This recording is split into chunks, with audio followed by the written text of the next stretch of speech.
What's interesting is when money was based on a commodity, gold or silver, it had a pretty good track record.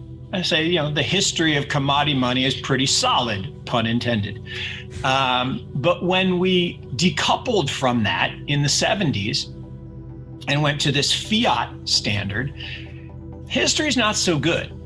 And if you look in the history of paper currencies, right, there have been 775 paper currencies in the history of the world, 3/4 of them no longer exist. It's a pretty bad track record. And the oldest, the pound sterling, it's 380-ish years old, used to get you a pound of sterling silver, hence the term pound note.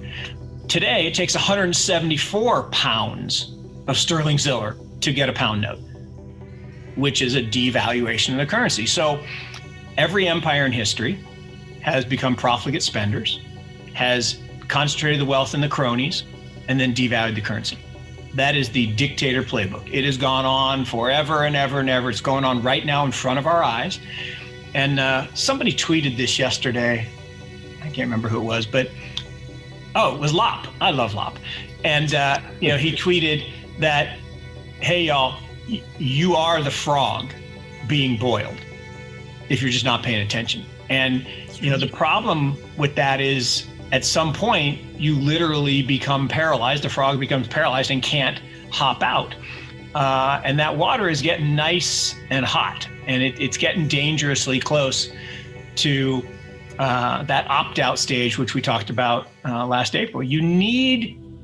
Everyone needs to have a portion of their wealth. I'm not saying all your wealth, but a portion of your wealth has to opt out and protect against this systematic devaluation of the currency. If I actually thought about it, if we just sat here and thought about it, I would actually get a little scared because this construct that we can decouple from the reality that money, again, currency, has to be tethered to some ultimate reality. This MMT movement is such an assault on logic. It's an assault on truth. It's an assault on decency. It's an assault on the hard work of the average person. Look, if creating wealth was as simple as printing money, wouldn't everybody do it? Wouldn't every country just print money? So that's not how wealth is created. Wealth is created by doing this, by exchanging value, by getting up in the morning, feeding yourself some energy and going out and adding value to the world. All of life is about converting energy to value, which is why Bitcoin is awesome, because it turns energy into value that can then be stored and transferred anywhere instantaneously without loss or diminution. But this idea that governments in particular, one, are good at making allocation decisions. History does not support that. That they act in the interest of their constituents. Again, history does not support that.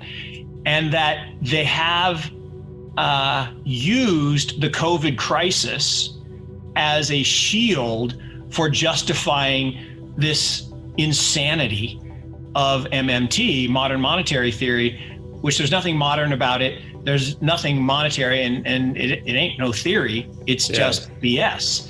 And I every time, I don't even want to call her Professor Kelton, but every time she comes on, my skin crawls. I literally go crazy because I can't handle the fact that we're propagandizing this idea that, we, the government, by either giving you money, although they didn't give you very much relative to what they gave their cronies, again, 300 billion, 1.6 trillion, who got the better deal. And this idea that, I live in North Carolina, we have great roads. And they got all these beautiful flowers next to the roads, awesome. And somebody's making a lot of money because that's money from the government that gets handed to them, which is just graft and corruption. But I'd be okay with a little less nice roads and a little more money for Head Start so we can teach our kids to read so they don't end up in prison. Because the number one indicator of whether you go to prison is your score on the second grade reading test, full stop. They build prisons in this country based on county scores on the second grade reading test. Crazy. We could fix that, actually. So, and I actually feel really strongly about that one. But this idea that we are going to be stuck in this treadmill of increasing the money supply, as you so appropriately summed up, is very frightening. And I said, if you're not scared, you're just not paying attention. But that's the problem. The average person is working hard. They're trying to get through the crisis. They're trying to get their job back. They're trying to get their business back. You know, how many businesses have shuttered? How many people have lost their livelihood? While the people that make the rules, their jobs weren't threatened, their retirement savings weren't threatened, their healthcare wasn't threatened. I don't know. The incentives just don't line up. Bitcoin from sub 10 to over 50 in less than a year. The hamster wheel is running on the ground. I mean, that is an unbelievable thought. And you know, we've all seen the quotes, right? You know, how did you go bankrupt? Slowly at first and then all at once. Or, you know, how do these things happen? Well, they happen slowly at first and then all at once. And what I think is really interesting is, I think we talked last time about Bitcoin gold equivalents, right? That was my original kind of premise when people first started saying, Mark, you're an idiot. And that's been a common refrain for a long time. And sometimes it's true, but here it's just not true. It's just that I've done that work, not ahead of everybody. There are plenty of OGs that are way better off than I am or way earlier. But I was that skeptic that turned supporter because I did the work earlier than many, and there's some that still haven't done the work, but they will. But the issue is, the people still want to say, oh no, you're an idiot because you're being bamboozled by this. And like, no, it's just math, right?